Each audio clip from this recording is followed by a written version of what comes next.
Hello my dear students, आज हम पढ़ने वाले हैं स्टेट ऑफ फंक्शंस। यहाँ पर हम पाथ फंक्शंस पढ़ेंगे, स्टेट फंक्शंस पढ़ेंगे, साथ में इनके कुछ एग्जांपल्स भी देखेंगे जो आपकी एनसीईआरटी की बुक में भी गिवन है ना। Internal energy, work, heat etcetera.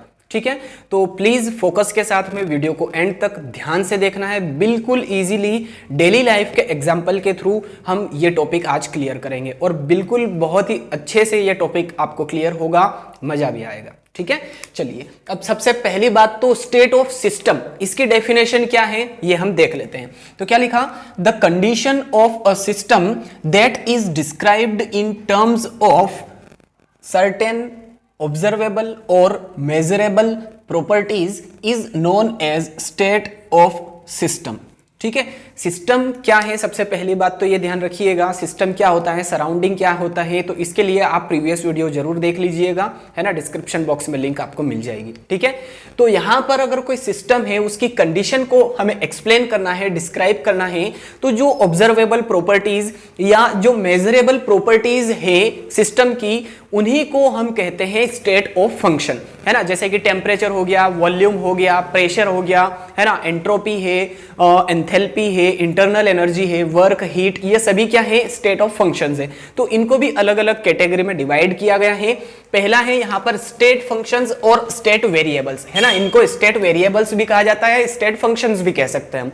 ठीक है, तो यहाँ पर सबसे पहले हम डेफिनेशन देखेंगे, फिर एक डेली लाइफ का एग्जाम्पल लेंगे, बहुत ही बढ़िया तरीके से क्लियर होगा। ठीक है, चलिए, तो स्टेट फंक्शंस की डेफिनेशन में लिखा है, some thermodynamic parameters which depend only upon the initial and final states of the system are called state functions। ठीक है, अब देखिए स्टेट फंक्शंस का मतलब सीधा सा स्ट्रेट फॉरवर्ड में बोलूं आपको तो स्टेट फंक्शंस में इनिशियल स्टेट और फाइनल स्टेट, बस इस पर डिपेंड करता है सिस्टम। ठीक है, इसका मतलब यहां पर इसको हम एक एग्जांपल से समझते हैं, है ना। सपोज कीजिए कि ये आपका होम है, ये आपका घर है ना। आपके घर में सपोज कीजिए कि कोई बीमार हो गया, है ना, चलती रहती है बीमारियां। तो आपके घर में कोई बीमार हो गया है, अब आपको जाना है हॉस्पिटल, तो ये है हॉस्पिटल। ठीक है, अब एक दिन आप गए, स्टार्टिंग में फर्स्ट डे बीमार हो गया कोई, तो आपके घर से एक सीधा रास्ता है जो हॉस्पिटल तक जाता है, आप सीधे रास्ते से चले गए हॉस्पिटल एक दिन। अब उस दिन डॉक्टर ने बोला कि 2 दिन बाद आकर चेकअप करवाना है वापस से, तो आप अगले दिन गए इस रास्ते से, है ना, ये आपका घर है और यहां से होकर के आप हॉस्पिटल गए। ठीक है, फिर डॉक्टर ने बोला कि 7 दिन 8 दिन बाद फिर आपको चेकअप करवाने के लिए आना है ना। तो आप अगले दिन गए इस रास्ते से, ये है ना, जो काफी लंबा था, दूर था। ठीक है, तो अब इनिशियल स्टेट और फाइनल स्टेट में कोई चेंज नहीं हुआ। इनिशियल स्टेट आपकी होम थी, फाइनल स्टेट आपकी हॉस्पिटल है ना। तो डॉक्टर को इससे कोई मतलब नहीं है कि आप किस रास्ते से गए, आप स्ट्रेट फॉरवर्ड एक सीधे रास्ते से गए, या आप दूसरे दिन जिस रास्ते से गए उस रास्ते से गए, या फिर तीसरे दिन जिस रास्ते से गए। ठीक है, तो डॉक्टर को इससे कोई मतलब नहीं है कि आप किस रास्ते से गए हैं। हाँ, ये बात जरूर है कि आपका जो फ्यूल है, पेट्रोल या डीजल है, वो कम या ज्यादा लगेगा। ठीक है, डिपेंड करता है पाथ पर, है ना। तो सेकंड जो है वो पाथ फंक्शंस है, पाथ फंक्शंस पाथ पर डिपेंड करता है कि किस पाथ से होकर आप गए, किस रास्ते से होकर आप गए, है ना, घर से हॉस्पिटल। तो डॉक्टर क्या है यहाँ पर, सीधा सा डॉक्टर यहाँ पर है स्टेट फंक्शन, और आपका जो फ्यूल है वो है path function. Fuel path function कैसे हुआ, फ्यूल किस पे डिपेंड कर रहा है, पाथ पर डिपेंड कर रहा है ना। आपका फ्यूल कम लग रहा है या ज्यादा लग रहा है, अगर आप स्ट्रेट फॉरवर्ड गए तो आपका फ्यूल कम लगेगा। ठीक है, और अगर आप इस रास्ते से होकर गए तो फ्यूल आपका बहुत ज्यादा लगेगा। तो फ्यूल यहां पर पाथ फंक्शन हो जाता है, और जो डॉक्टर है वो हो जाता है स्टेट फंक्शन। उसको सिर्फ इनिशियल स्टेट से फाइनल स्टेट, इनिशियल से फाइनल स्टेट से ही मतलब है, इनिशियल और फाइनल स्टेट, बस। ठीक है, तो आई होप इस एग्जाम्पल के थ्रू आप अच्छे से क्लियर कर पाए होंगे स्टेट फंक्शन क्या है ना। अब स्टेट फंक्शन के एग्जाम्पल भी लिखे हैं, pressure, temperature, volume, enthalpy, entropy, internal energy etcetera, है ना। ये सब हम पढ़ेंगे। देखिए प्रेशर, टेम्परेचर और वॉल्यूम तो आपको पता है, एंथैल्पी हमें पढ़ना है, एंट्रोपी पढ़ना है, और इंटरनल एनर्जी हमें पढ़ना है इस चैप्टर के अंदर। ठीक है, तो आई होप स्टेट फंक्शंस क्या है, स्टेट वेरिएबल्स क्या है, ये आपको अच्छे से क्लियर हो चुका है एग्जाम्पल के थ्रू। नेक्स्ट है पाथ फंक्शंस। अब पहले ही बात हो चुकी है, पाथ फंक्शन किस पर डिपेंड करेगा, पाथ पर, है ना, कौन सा जो सिस्टम है वो किस पाथ से, कौन सी मैकेनिज्म को फॉलो करके इनिशियल स्टेट से फाइनल स्टेट में गया है, ये बताता है हमें पाथ फंक्शन। तो इसमें क्या लिखा है, it is a thermodynamic property of the system whose value depend on the path और mechanism by which a system goes from its initial to final state. ठीक है, इनिशियल स्टेट से फाइनल स्टेट में जो सिस्टम है वो गया है, तो वो किस प्रोसेस के थ्रू गया है, किस मैकेनिज्म के थ्रू गया है, किस पाथ के थ्रू गया है ना।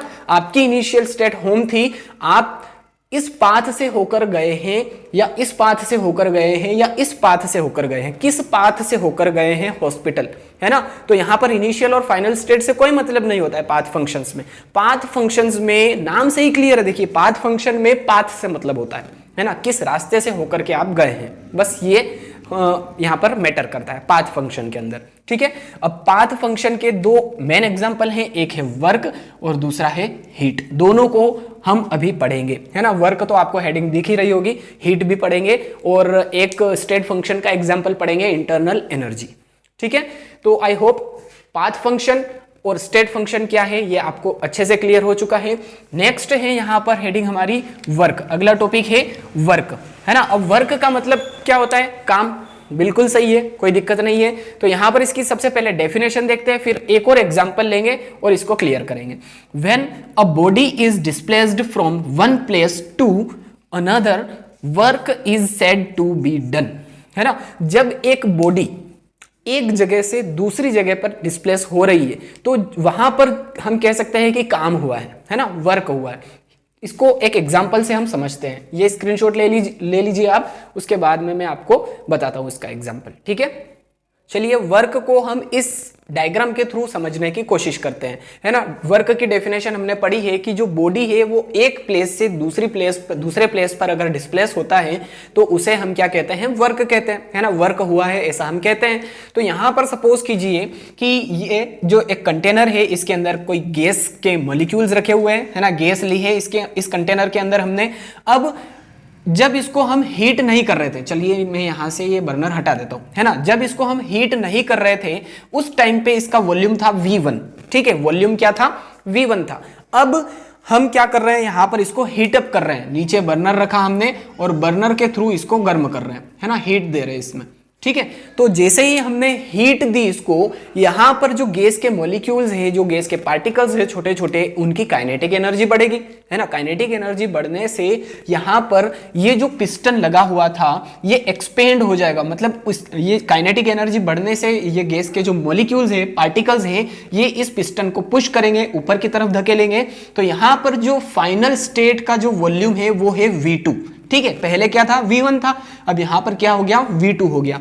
तो हमने जब इसको हीट दी, देखिए वर्क किसी भी फॉर्म में हो सकता है, हम हाथ से काम कर रहे हैं, ट्रैक्टर से काम कर रहे हैं या किसी से भी काम कर रहे हैं, है ना। वर्क तो वर्क है। अगर हम सपोज कीजिए कि हल चला रहा है, कोई किसान खेत में हल चला रहा है ना, वो बैल से मतलब अपने हाथ से काम कर रहा है, ठीक है, वो भी काम है। और ट्रैक्टर से अगर काम हो रहा है तो वो भी तो काम ही है, वो भी वर्क है। तो वर्क किसी भी फॉर्म में हो सकता है, मैकेनिकल वर्क हो सकता है, हम खुद काम कर रहे हैं वो वर्क हो सकता है, केमिकल वर्क हो सकता है ना, एनर्जी के फॉर्म में वर्क हम कर सकते हैं। तो यहाँ पर हीट के फॉर्म में वर्क हो रहा है। तो यहाँ पर जब इसको हीट अप किया तो इसका वॉल्यूम V1 से बढ़कर के V2 हो गया। तो ये जो डिस्प्लेसमेंट हुआ है, कहां से, V1, यहां से इस पॉइंट से लगा करके इस पॉइंट तक, तो ये जो डिस्प्लेसमेंट D हुआ है इसी को हम क्या कहते हैं, वर्क।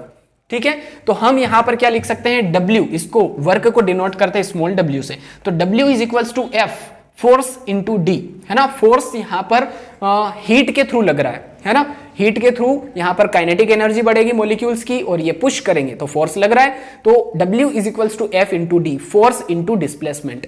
ठीक है, तो यहां पर W is equals to F into D हो जाएगा।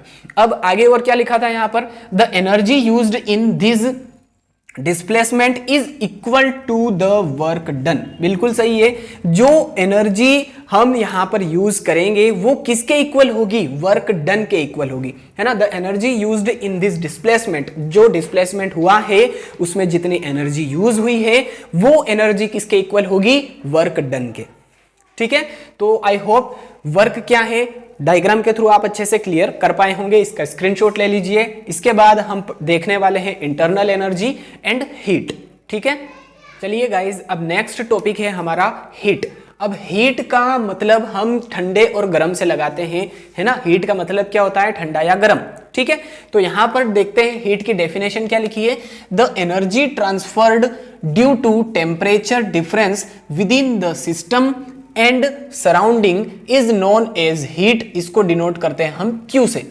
ठीक है, मतलब कि जो सिस्टम और सराउंडिंग के बीच में टेम्परेचर डिफरेंस है ना। सिस्टम अगर मान लो कि हाई टेम्परेचर का है, सराउंडिंग लो टेम्परेचर है ना, तो इस तरह से टेम्परेचर डिफरेंस है दोनों में। तो टेम्परेचर डिफरेंस अगर है सिस्टम और सराउंडिंग के बीच में, तो जो एनर्जी ट्रांसफर हो रही है उस एनर्जी को ही कहते हैं हीट। ठीक है, और हीट को स्मॉल क्यू से डिनोट करते हैं, और हीट और वर्क दोनों की यूनिट क्या होती है, जूल, है ना। याद रखिएगा, मैं यहां पर लिख रहा हूं जूल, JOULE, है ना, जूल। वर्क और हीट दोनों की ऐसा ही यूनिट होती है जूल, याद रखिएगा। इसको कैपिटल J से डिनोट करते हैं, है ना। तो जो टेम्परेचर डिफरेंस है सिस्टम और सराउंडिंग के बीच में, तो वहां पर अगर जो एनर्जी ट्रांसफर हो रहा है तो उस एनर्जी ट्रांसफर को ही कहा जाता है हीट।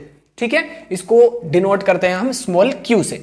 अब आगे क्या लिखा है, when the system is heated. अगर किसी सिस्टम को हीट किया जाता है, गर्म किया जाता है, तो क्या होता है, kinetic energy of the molecules is being increased.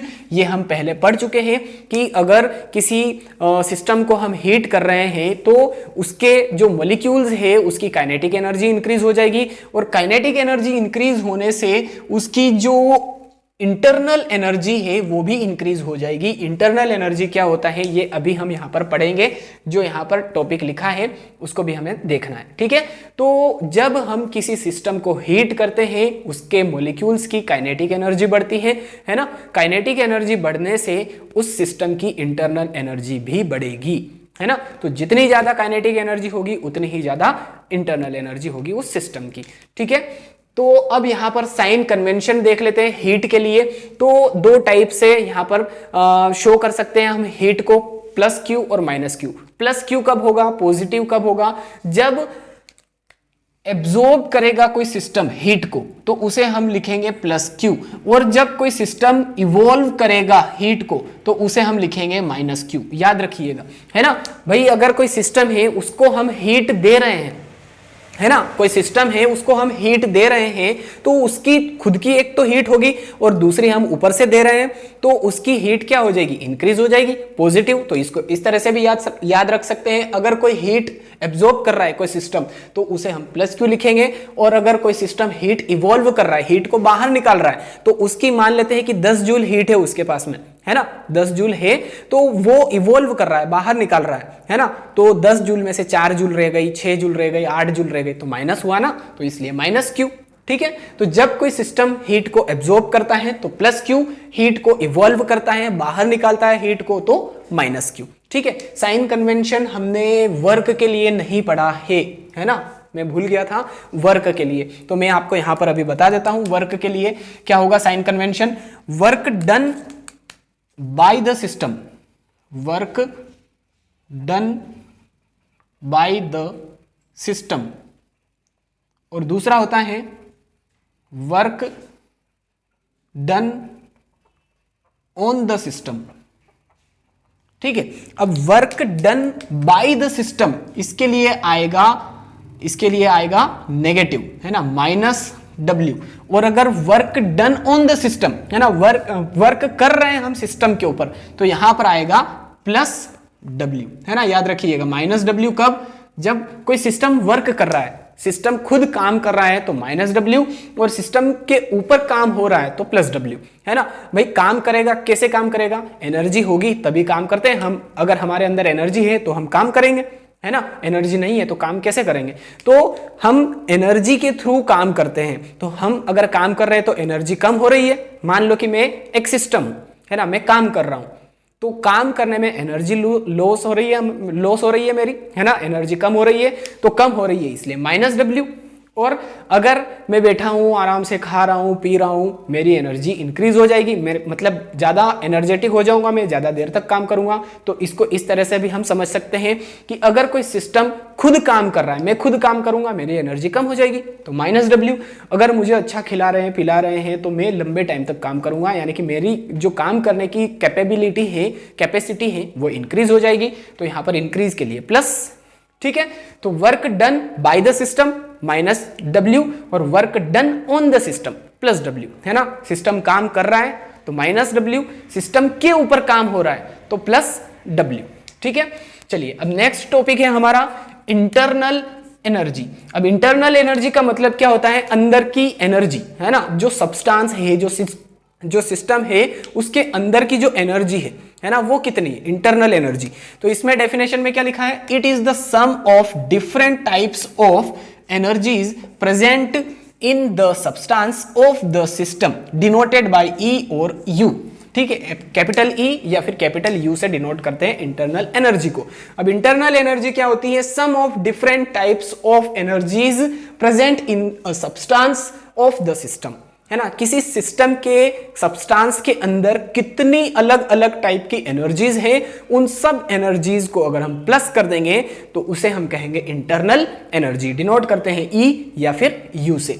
अब अलग अलग टाइप की एनर्जीज होती हैं किसी सब्सटेंस के अंदर, जैसे कि ट्रांसलेशनल एनर्जी, इसको डिनोट करते हैं ET से, rotational energy ER, vibrational energy EV, electronic energy EE, nuclear energy EN, interactional energy EI, है ना। ये IRVNTE ये क्या है, ये इसी से लिए हैं हमने, ट्रांसलेशनल एनर्जी तो T, रोटेशनल एनर्जी तो R, वाइब्रेशनल के लिए V, इंटरएक्शनल के लिए I, न्यूक्लियर के लिए N और इलेक्ट्रॉनिक के लिए E, है ना। तो यहां पर हम इन सभी एनर्जीज को अगर हम प्लस कर देंगे, जैसा कि मैंने पहले ही लिख दिया है, U या E is equals to ET plus ER plus EV plus EE plus EN plus EI plus plus plus जितनी भी एनर्जी हो, है ना। तो इसे हम कहेंगे इंटरनल एनर्जी।